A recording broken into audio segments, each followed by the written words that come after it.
this is going to be your ultimate guide for Yu-Gi-Oh! GOAT format. Draw your last pathetic card so I can end this, Yugi.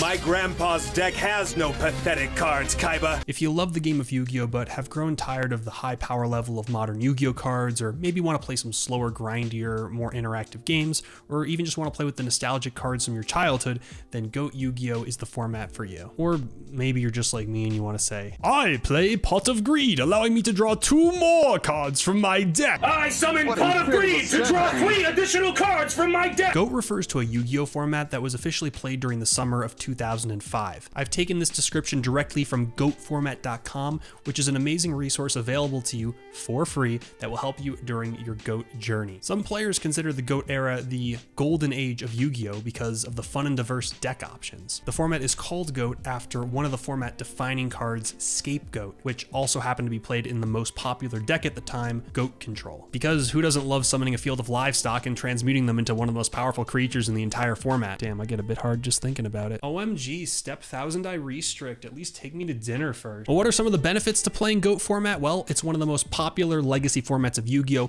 With a strong growing community. There is a huge diversity in the meta from which you can choose decks to play. You never have to worry about your deck getting banned since the forbidden and restricted list is set in stone.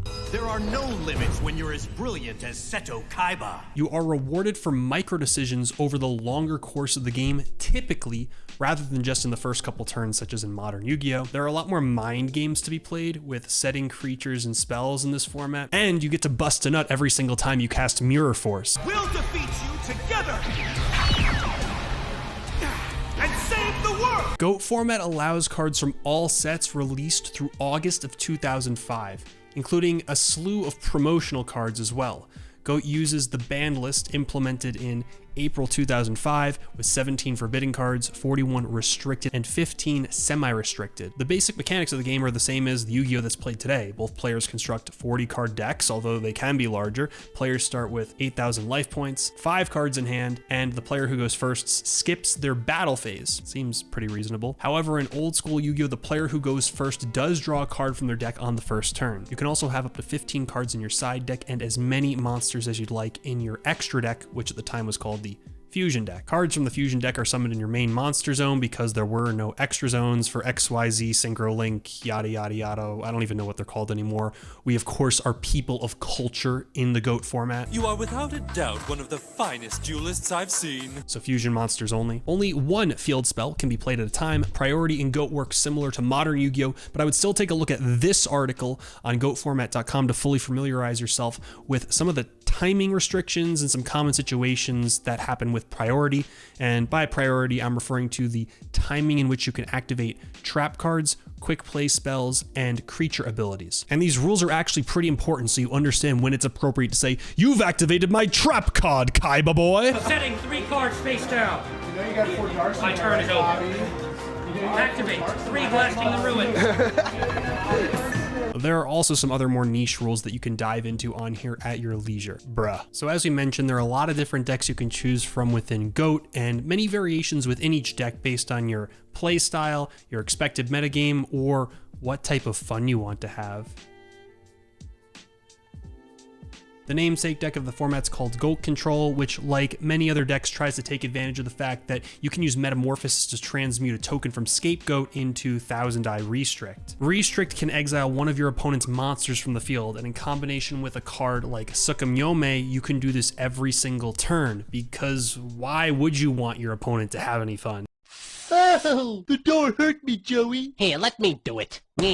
Sukamyomi can also combo with cards such as Magical Merchant or Magician of Faith to buy back powerful spells every single turn, such as your Pot of Greed or your Graceful Charity, which, by the way, are played in pretty much every single GOAT Yu-Gi-Oh! Deck, but could also buy back Nobleman of Crossout, Heavy Storm, Snatch Steal, and many, many others. You can also accrue card advantage with things such as Air Knight Parshath, Breaker the Magical Warrior, and summon powerful endgame threats such as Blackluster Soldier, Envoy of Beginning. Bro, you're going to be drawing mad cards with this deck. I play Magic Force! which allows me to play Pot of Greed once again to draw 3 additional cards from my deck. Other variations include Burn Goat Control with Wave Motion Cannon and Desk Koalas. You can play Emissary Goat Control, which combos Emissary of the Afterlife with a slew of normal monsters. You have Horus Goat Control, Warrior Goat Control, Zombie Goat Control, among many others. Honestly, you could take the core 30 cards of Goat Control and jam it with a ham sandwich and it would still be playable. My voice gives me super strength. Holy shit, it really... Chaos Turbo is another extremely successful deck and actually even more successful in modern day GOAT format. It uses the cards Thunder Dragon, Sinister Serpent, and Night Assailant to generate discard fodder, and then takes advantage of this with cards like Raigeki Break and Card Destruction. It also features many flip effect monsters, such as Dequaichi, the Battle Chained Locomotive, Gravekeeper Spy, and Magician of Faith. The deck looks more towards Blackluster Soldier and Chaos Sorcerer as win conditions, because what's more fun than normal summoning monsters? Literally special summoning ultra powerful monsters for free. Wait a minute, did you just summon a bunch of monsters in one turn? Yeah, so? That's against the rules, isn't it?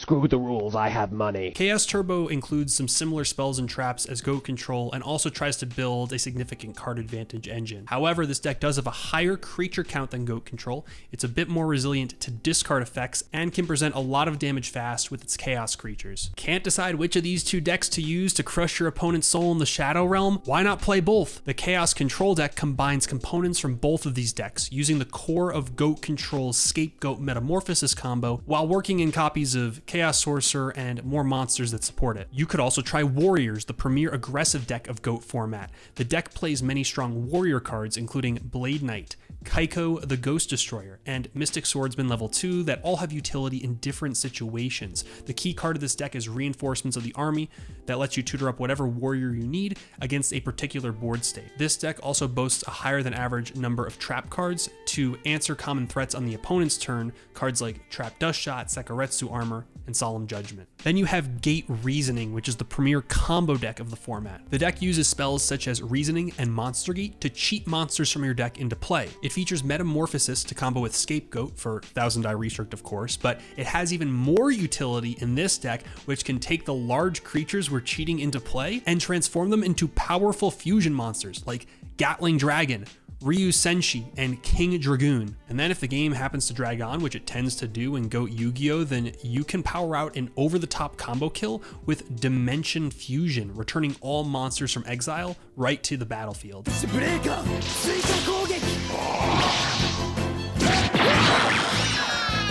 The Burn deck wants to deal lethal damage to the opponent from effects of monsters, spells, and traps in the deck rather than during the battle phase. The Chaos Recruiter deck starts the game with Recruiter monsters that chain into each other and then finishes with a top end of Chaos monsters. Empty Jar is another combo deck that attempts to mill the opponent out in a single turn or in as few turns as possible. Flip Control has a high density of flip effect monsters and stalling traps to abuse the interactions available with Tsukuyomi. If you want to see all the popular decks in the format, there is an entire exhaustive list of them on a separate page on the website as well. The Metagame Archive shares details on deck lists that performed well in major tournaments ranging from 2017 to present day. You can also find live coverage from previous online events on the official GOAT Yugioh YouTube channel. I'll link that in the description below. If you want to play this format in person, I would check with your local game stores to see which ones host GOAT Yu-Gi-Oh events. If you want to play online, check out the official GOAT Yu-Gi-Oh Discord server, which posts about upcoming tournaments that are open participation. You can also find other people who are just looking to play some games for fun. The Discord also has channels. Baxter, stop it! The Discord also has channels that host the conversation around each deck in the GOAT metagame. If you find yourself attached to a particular archetype, use these channels as a resource to get more information from other skilled players about those decks and share the information that you've discovered. There are also channels related to buying and selling physical cards, video resources related to GOAT format, and so much more. GOAT is an amazing format that allows us to experience the nostalgia of original Yu-Gi-Oh! If you enjoyed this video and want to support the channel, consider subscribing and make sure to like the video. There are links below the video if you want to play GOAT Yu-Gi-Oh! With myself or with our community. And if you're still here, YouTube thinks that you would enjoy watching this video. I hope you all have a great rest of your day.